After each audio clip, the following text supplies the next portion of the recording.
ముందుకు తీసుకెళ్తున్న మన కాంగ్రెస్ పార్టీ అధ్యక్షులు మహేష్ గౌడ్ గారికి, అలాగే రాజకీయ భీష్మాచార్యులు అని పేరు గల మన షబీర్ సార్కి, అలాగే స్టేజ్ పై ఉన్న పెద్దలందరికీ పేరు పేరున నమస్కారం తెలియజేస్తూ, అలాగే నా ముందున్న మిత్రులందరికీ తెలంగాణ రెవెన్యూ ఎంప్లాయీస్ పక్షాన నా పక్షాన మీ అందరికీ శుభాకాంక్షలు తెలియజేస్తున్నాను.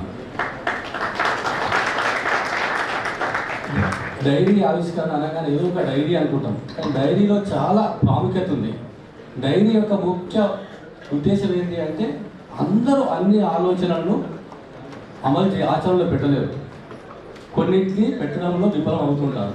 ఈ మన యొక్క ఆలోచనలను ఎంతవరకు ఆచరణలో పెడుతున్నాం అనే రెండింటిని అనుసంధానం చేయగల ఏదైనా ఉంది అంటే అది డైరీ మాత్రమే. అందుకే ఆ డైరీలో ఒకసారి రాస్తే లాభం లేదు, 2 రోజులు రాసిన లాభం లేదు, 10 రోజులు రాసిన లాభం లేదు. 100 రోజులు కనుక రాసినట్లయితే మనలో రాయగలిగే శక్తి ఎక్కువ పెరుగుతుంది. కాబట్టి తప్పకుండా అందరూ డైరీ రాయడం నేర్చుకోవాలి. మళ్ళీ అన్ని డైరీలాగా మామూలుగా వేరే డైరీలు అపోయి అడ్వర్టైజ్మెంట్లు అవి ఉంటాయి, కానీ ప్రతిదీ మనకు అవసరం. భూమి ఉన్న ప్రతి వ్యక్తికి, మనిషి భూమి మీద ఉన్న వ్యక్తికి ప్రతిదీ ఏదైతే అవసరం ఉందో అన్ని అవసరాలు, అన్ని రూల్స్, నియమాలు అన్నీ అందులో ఆ డైరీలో ఉన్నాయి. ఆ డైరీ చదివితే మనకు ఇంకో రెవెన్యూ ఎంప్లాయీని కానీ ఇంకొకరిని కానీ అడగాల్సిన పని లేదు, అంత ఇన్ఫర్మేషన్ మనం ఇచ్చినాం. ఇంకొకటి ఈరోజు ముఖ్యంగా ఏంటంటే ప్రమాదాలు చెప్పిరావు. ప్రమాదాలు 2 రకాలు, మన మానవ తప్పిదం ఒకటి, దైవిక ఫలం ఒకటి. ఈ రెండింటి వల్ల తప్పిదాలు జరుగుతాయి. అందుకే ఇన్సూరెన్స్ అనేది చాలా ఇంపార్టెంట్. ఈ ఇన్సూరెన్స్ అనేది వాస్తవంగా ఇప్పుడు మనకు ఎత్తు బాగలేకున్నా కూడా ఇప్పుడు మొన్ననే మన ముఖ్యమంత్రి గారు మనం అడగకుండానే ఈయన ప్రమాదవశాత్తు మరణిస్తే ₹1 కోటి ఎక్స్గ్రేషియా ప్రకటించారు. అడగలేదు, మనం ఓన్లీ హెల్త్ కార్డ్స్ గురించి అడిగినాం. హెల్త్ కార్డ్స్ ముఖ్యమంత్రి గారితే తప్పకుండా అది ప్రారంభించబడుతుంది. మన సమస్యలు కూడా హెల్త్ విషయంలో తొందరగానే. ఇక్కడ మీ దగ్గర ఏంటి అంటే ఆల్రెడీ ఆదిత్య ఏ జిల్లా లేదు, రమణారెడ్డి మాత్రం నిజంగా మీ జిల్లాలో చేయడం మీ అదృష్టంగా భావిస్తున్నాను.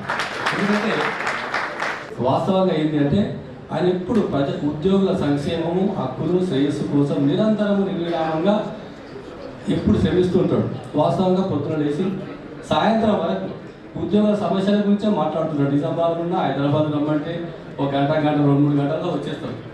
కాబట్టి ఉద్యోగుల సమస్యల పట్ల ఎప్పుడు ఎల్లప్పుడూ తెలుసుకుంటూనే ఉంటాడు, మీకోసం కృషి చేస్తూనే ఉంటాడు. ఇలాంటి నిజంగా వ్యక్తి మీ అధ్యక్షుడు అవ్వడం మీ అదృష్టంగా నేను భావిస్తున్నాను. ఎందుకంటే అందరూ స్వార్థం కోసం ఇటు మండల ఆఫీస్లో పనిచేయాలి, ఇటు ఎంఆర్ఓ ఆఫీస్ మంచి మండలం కావాలి, ఇక్కడ నేను అధ్యక్షుడిగా ఉండాలి అనే ఆలోచనతో పనిచేస్తాడు. కానీ ఆయనకు అట్లా లేదు, నాకు ఉద్యోగము, నేను లోపలైనే ఉంటా, నేను ఎంప్లాయీ సేవ చేస్తాను మంచి ఉద్దేశంతో ముందుకెళ్తున్నాడు. అలాగే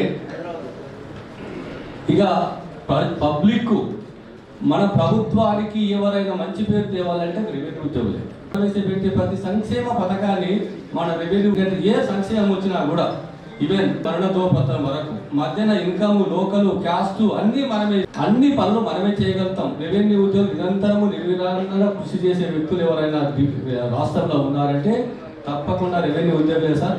ఎందుకంటే రెవెన్యూ ఉద్యోగులు వాస్తవంగా ఎంత గత ప్రభుత్వంలో రెవెన్యూ ఉద్యోగులు మనం బ్లేమ్ అయినాం, ఎన్నో రకాలుగా బ్లేమ్ అయినాం.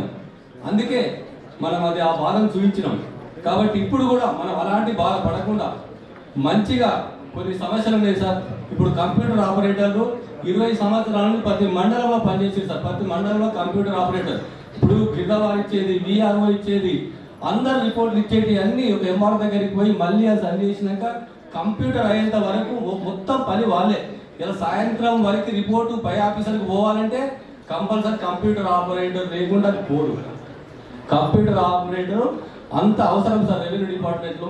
అలాగే పై ఆఫీసర్కి వచ్చినాక కూడా కంప్యూటర్ ఆపరేటర్లు ఎక్కడైనా ఇది ప్రభుత్వం పోయేంత వరకు, ప్రభుత్వానికి నివేదిక చేయనంత వరకు కంప్యూటర్ ఆపరేటర్ల యొక్క ప్రాముఖ్యత అంత ఉంది సార్.